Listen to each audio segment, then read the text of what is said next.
जय श्री राम, हर हर महादेव, जय मेहंदीपुर सरकार।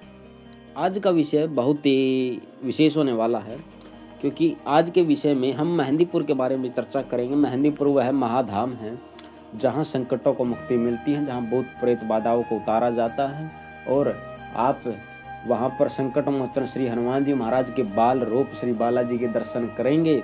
और वहाँ पर अनेक शक्तियाँ विद्यमान है, जैसे भैरवनाथ जी के साथ वहाँ प्रेतराज जी भी हैं, हनुमान जी तो हैं ही। और 3 पहाड़ी पे आप जाओगे, माँ शमशान काली शमशान भैरव और पंचमुखी बालाजी भी विद्यमान हैं और उनके साथ अनेक शक्तियाँ ऊपर विराजमान है, जैसे बाबा गोरखनाथ जी और जहारवीर गोगा जी, माँ जगदम्बा और अनेक शक्तियाँ मेहंदीपुर में विद्यमान है। तो मेहंदीपुर कोई साधारण सा मंदिर नहीं है, मेहंदीपुर एक रहस्यात्मक मंदिर है और जो भी मेहंदीपुर का रहस्य जानने की कोशिश करेगा वह खुद उसमें खो जाएगा या समाप्त हो जाएगा। इसलिए मंदिरों के रहस्य पे कभी भी मत जाइएगा कि उस मंदिर का क्या रहस्य, कितने हजार वर्ष पुराना है, कहाँ से उत्पत्ति हुई, इसका कोई भी आपको उल्लेख नहीं मिलेगा। वो भगवान की लीला है। अगर आप भगवान में दिमाग लगाओगे तो आप खत्म हो जाओगे। इसलिए भगवान में दिमाग नहीं, दिल लगाना चाहिए। दिल लगाओगे तो भवसागर से पार हो जाओगे, दिमाग लगाओगे नरक को प्राप्त होगे। ठीक है, क्योंकि जो भगवान में दिमाग लगाता है उसका कभी कुछ हो ही नहीं सकता, क्योंकि दिमाग कहाँ तक जाता है? साइंस तक। और साइंस जहाँ खत्म हो जाती है वहाँ पर शुरू होती है भक्ति आध्यात्म, वहाँ पर शुरू होते हैं श्री रामचंद्र कृपालु भजमन। ठीक है, वहाँ पर शुरू होता है। जहाँ पर साइंस खत्म वहाँ पर भक्ति शुरू, ये भी जान लो।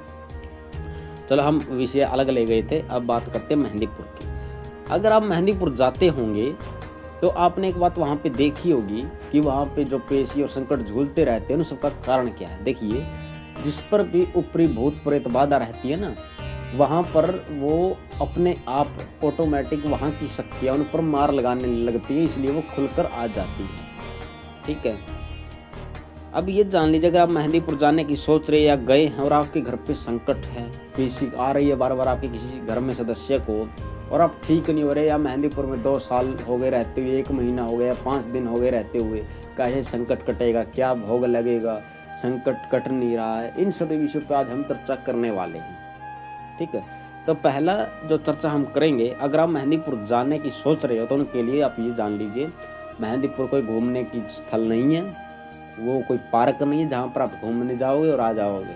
मेहंदीपुर एक महाधाम है और वो धाम है जहाँ के नियम बहुत सख्त। अगर आप नियमों को नहीं अपनाते, अगर आप मेहंदीपुर में जाके कोई गलती कर दोगे तो पूरी जिंदगी पछताओगे, याद रखना। पहला नियम, मेहंदीपुर दर्शन करने से आने के बाद 1.25 महीना प्याज लहसुन बंद हो जाता है। दूसरा नियम, अगर आप वहाँ पे जाते दर्शन करो, पीछे मुड़ के ज़्यादा मत देखो, वहाँ से कोई भी खाने पीने की चीज़, श्रृंगार की कोई चीज़ मत ले आओ। माला और आदि चीज़ें खरीद सकते हो, लेकिन श्रृंगार की, सिंदूर और मेहंदी और धूप दीप प्रसाद खाने वाला ये सब मत लेके आना।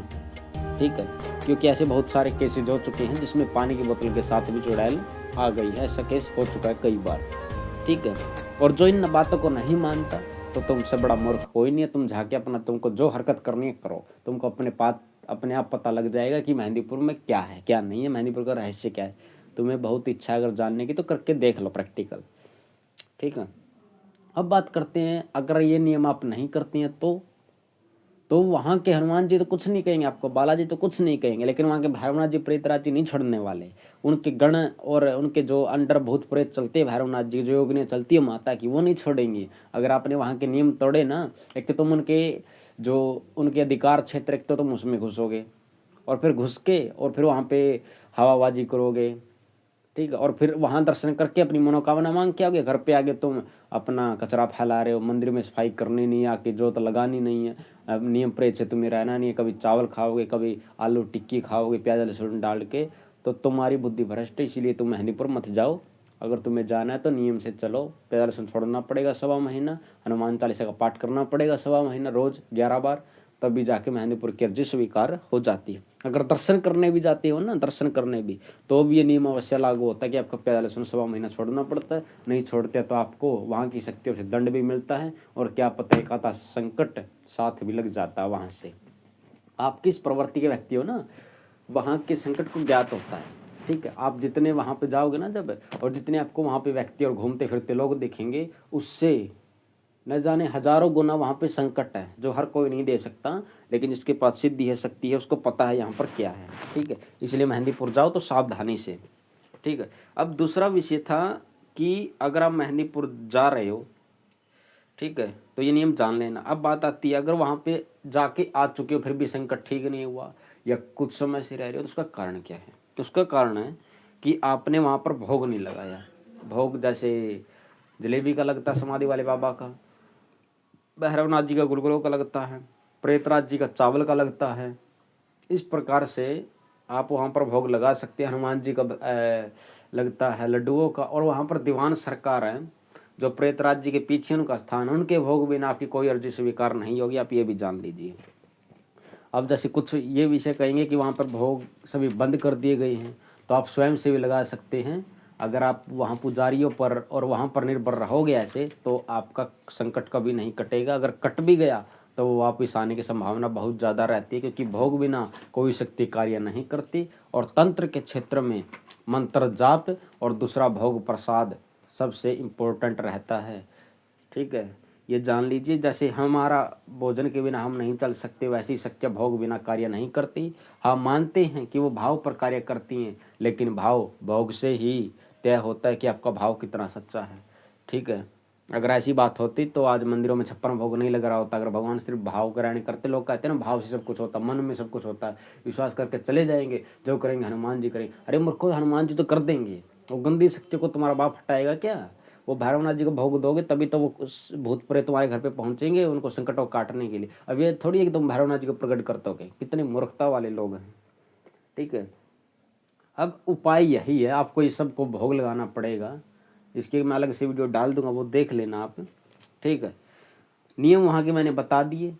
ठीक, अगर किसी को संकट है तो उसके लिए विशेष जान लीजिए, उसका चावल प्याज लहसुन बंद जब तक ठीक नहीं हो जाती, लड़का है तो और लड़की है तो उसके विशेष ध्यान रखिएगा कि उसको सफ़ेद चीज़ बिल्कुल भी मत खिलाइए। जैसे बाहर से दूध लेके आए आप, उसमें एक चुटकी हल्दी डाल दे ताकि वो सफ़ेद ना रहे, फिर उसको आप पिला सकते हो संकट वाले को यानी रोगी को। और फिर उसको नीचे सुलाना है और घर में साफ़ सफाई रखनी, गंगा जल छिड़क के रहना है और 3 दीपक हमेशा जलते रहेंगे। अगर आप उसको अच्छे से ठीक करना चाहते हो स्वयं से और परेशान हो चुके हो भक्तों के तांत्रिकों के पास जा जाकर, तो आप एक दीपक अपने घर की कुलदेवी का नहीं जानते तो भी लगाइए, ये बोल के कि हमारे घर की कुलदेवी दीपक स्वीकार करो।